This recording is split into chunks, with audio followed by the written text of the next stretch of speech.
I work now in a small city in Germany, also in an interdisciplinary approach with colleagues in a cosmetic dentistry, an endodontist, an orthodontist.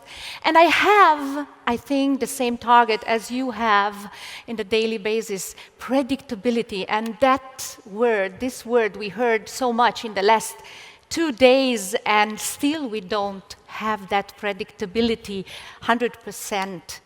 I would like to send the patient home and tell him, I give him a guarantee of 20 years of my work. Wouldn't you want that?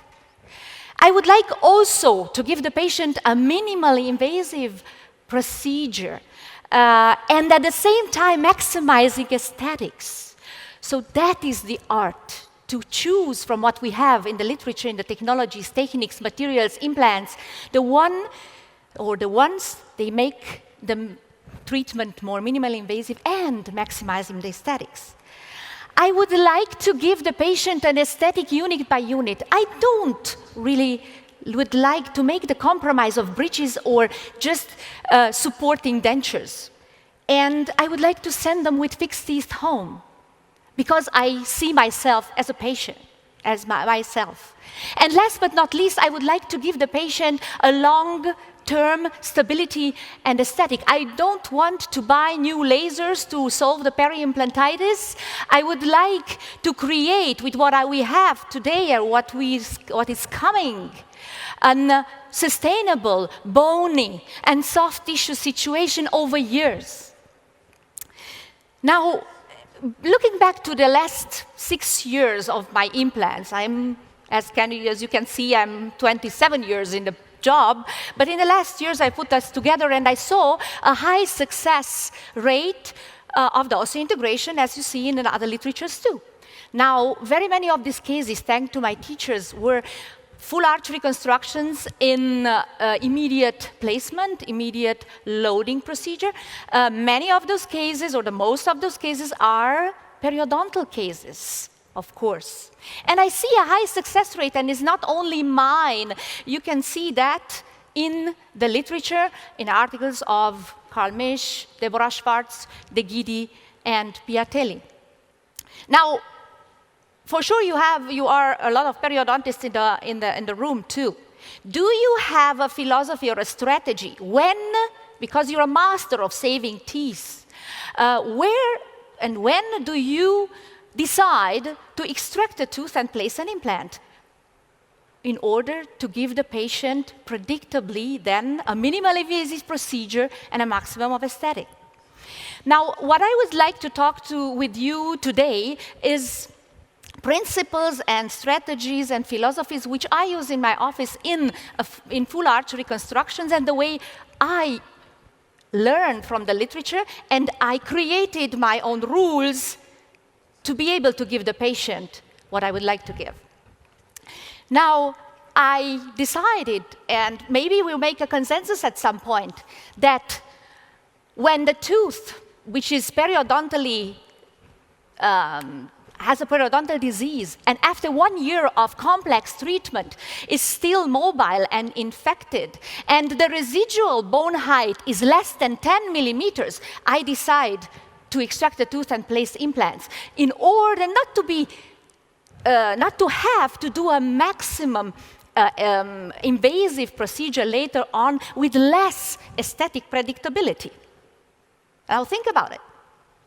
Now, if I look back to the cases of adjacent implants in the last, after 7 years, the bony situation is kind of okay.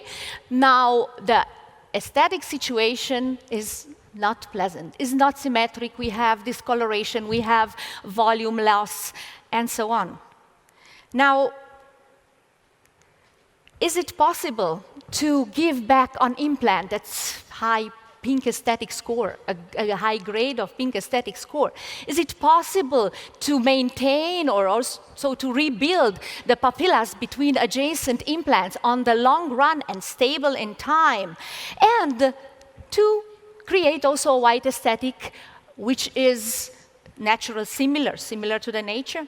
We would like to give or to transform a compromised bony situation in a stable implant-supported bony situation and a nice soft tissue situation, which is stable in time.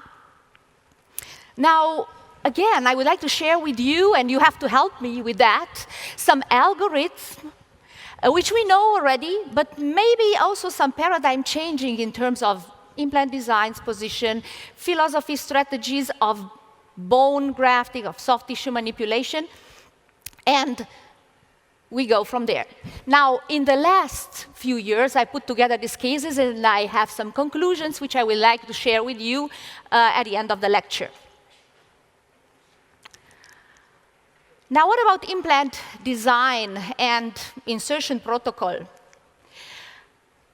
Already in 2007, we realized that some features of some implants are meant to keep the bone at the same level, to protect the soft tissues. Now, today we have over 300 articles which are telling us that platform switching is reducing the bone loss from 1.5 to 0.46. That lately, the literature shows that a more tapered conical connection is the most stable, having 0.37% screw loosening, and so on. Now, is a consensus from all the literature that we know that actually every implant design can be successfully inserted if the clinician is aware of the advantages and disadvantages. But high initial stability, platform switching design, more conical connection, and concave emergence profile, that is a consensus from the literature, has advantages in immediate placement, immediate loading, and also in the aesthetic outcome. What about implant position? What do we know and what maybe is new? Now, there's this three-dimensional position of the implant, which you saw in the last 2 days, includes also the depth of the insertion. How much is the depth of the insertion? 3 to 4 millimeters from the free gingival margin that you want to achieve. And the diameter of the implant is a little bit smaller than the diameter of the root at that dimension.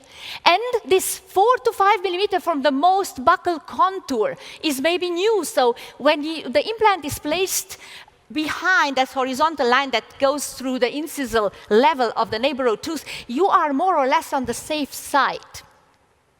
Now, when you insert implants immediately, freehand, and this is something that we have to learn and we change in the last time, we measure the soft tissue thickness. We have to know with which kind of soft tissue thickness we work. And this misplacement of the implant, when you insert implants freehand, then the position is not exact. Now, how forgiving is this distance?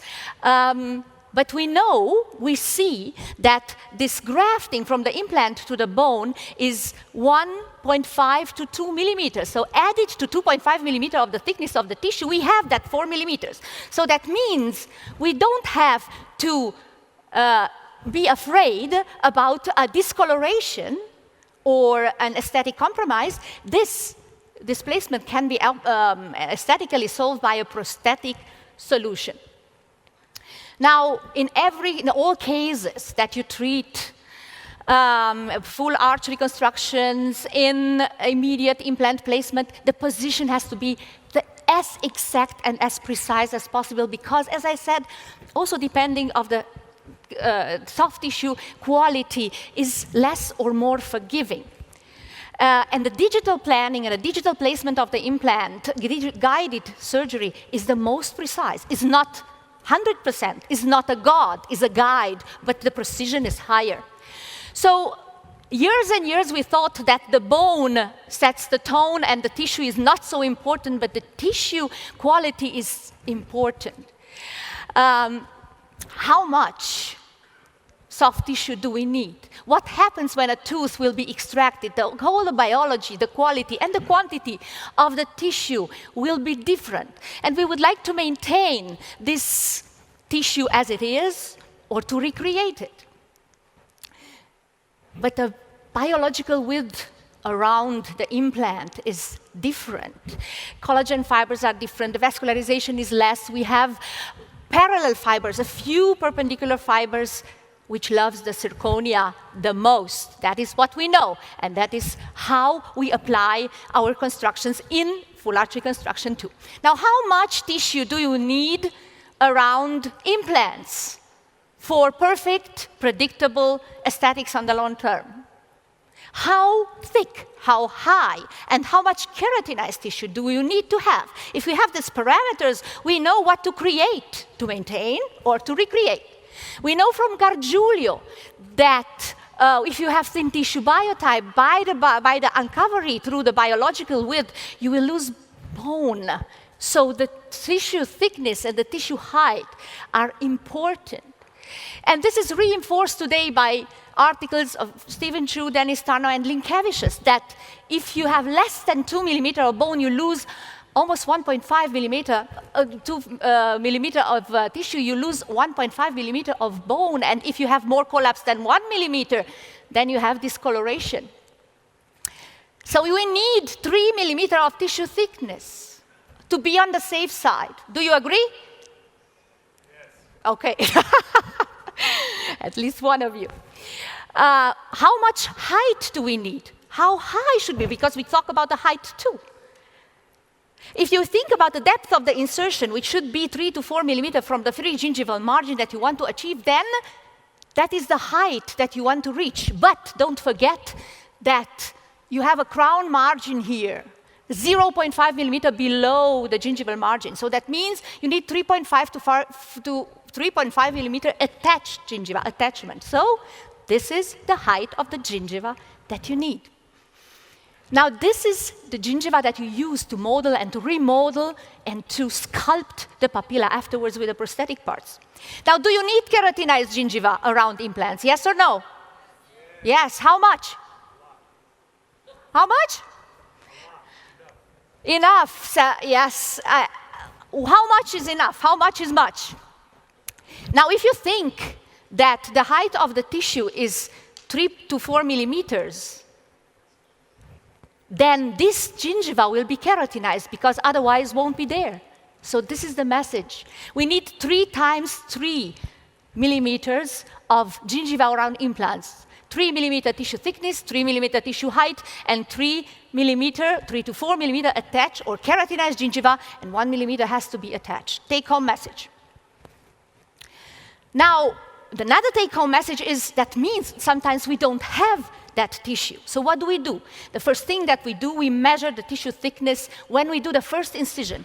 Even if it's a bone grafting or an implant placement, we measure the tissue thickness and we act appropriately, and we will thicken the tissue quality through one method or another, and we will see how we can do that. So this is the second take-home message. What about the bone grafting? Always in immediate placement, immediate loading, and in full arch reconstructions, we need one or another way of bone grafting. Now, what is important about bone grafting, and you heard so much, and there were so lovely lectures, what we take home is that you need 2-3 sites of origin of vascularization. The vascularization is the key. And what do you learn, or what did we learn these 2 days? That you have to treat the tissues with respect. Microsurgery doesn't mean only loops and micro instruments and micro sutures. Means the microsurgical thinking. In the moment you do the incision, you have to know what happens in the tissue inside. Oh, sorry for that. So, that means that you have golden rules for a successful grafting, and we don't go into details, but we know that the incisions has to be first superficially and then deep in order not to have a blunt instrument afterwards. That how much mobility can take a graft in order to integrate without problems? How much? 25 microns, if you can. So almost 0. That is true. So therefore, that is the reason to do an immediate implant placement, immediate loading, or to conceive or to do a strategy of treatment where you use residual teeth in order to give the patient a fixed construction, and so on. Now, what about the flap? We learned always this trapeze flap. We know today that a lengthening of the flap doesn't come from the vertical incision, comes from the way you split more or less, or you treat the periosteum inside in order to provide an elasticity without cutting the vascularization. So the first vertical, and sometimes it's enough of one vertical incision to provide you the vascularization, to the visualization, and in the back you keep without an releasing incision in order to catch all the vascularization that you need. And one vertical incision will provide you 1.1 millimeter more lengthen of the flap, the second 1.9, but you gain 5.5 millimeter by splitting the periosteum or scarring or tunneling the periosteum, which are techniques that we use in order not to interrupt the vascularization. Now, Homely Wong has a very nice article where he describes all kinds of flap designs. Now, keep it simple. Everybody can. You cannot do every flap in a perfect manner, but thinking biologically, choose the ones which fits in your hands, like Michniak did before.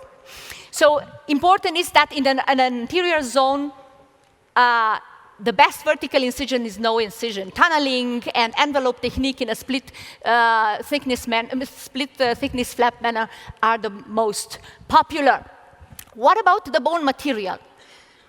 Now, we clinicians need to know, when we do a graft, what kind of bone volume, what kind of bone quality, and what is the foreign body reaction of the bone material we have, because we know that every material gives a foreign body reaction, and we don't need very much foreign body reaction. And in the studies which we do with the University of Frankfurt, we realize that this foreign body reaction depends not only from the origin of the material, but also from the physical particularities like porosity, interconnectivity, and particle size. So we need we take materials which have a low foreign body reaction. Depending on the size and architecture of the defect, together with the implant, you mix your bone material with bone potential, like allogenic, autogenic bone, and growth factors, which will increase the vascularization in the first 2 weeks. What kind of membranes we use? Now, since 2007, Academy of Osseointegration, we know that some membranes can have the property to increase the soft tissue biotype. Now, in the studies with the University of Frankfurt, we made some full arch cases with 2 different 3D matrix collagen membranes and PRF, and we saw some differences. Cases alone with PRF, when you don't need any bone material underneath, because this is not a membrane, it's just promoting the healing. Then other membranes, which are applied through a rubber dam with a rubber dam instrument over the immediate loaded implants with provisional abutments. All are cases from this study, different membranes. And, of course, in all these cases, a suture, this is a split mouth suture, this is continuous suture, and on that side is horizontal matrix suture. We learned from Shukrun that an apical matrix suture will provide you that tensionless of the flap, and this is necessary to cover the graft after we did appropriate flap advancement. This is the quality of the tissue which you gain through these membranes. And there are 20 cases which I share with you. With PRF, we gain 0.6 millimeter. With one membrane, 0.8. When we use the membrane and the PRF on the top, we have 1.5. And the second membrane, even 1.8, that was the same membrane that Linkavish studied. Nevertheless, the last membrane has a big, gives you more tissue quality or more tissue thickness, has a higher foreign body reaction. So that is the question. What I'm trying to say is maybe in the future, based on these numbers or future numbers, we can predict the thickness of the tissue and the quality of the tissue around implants. That is what we are aiming to.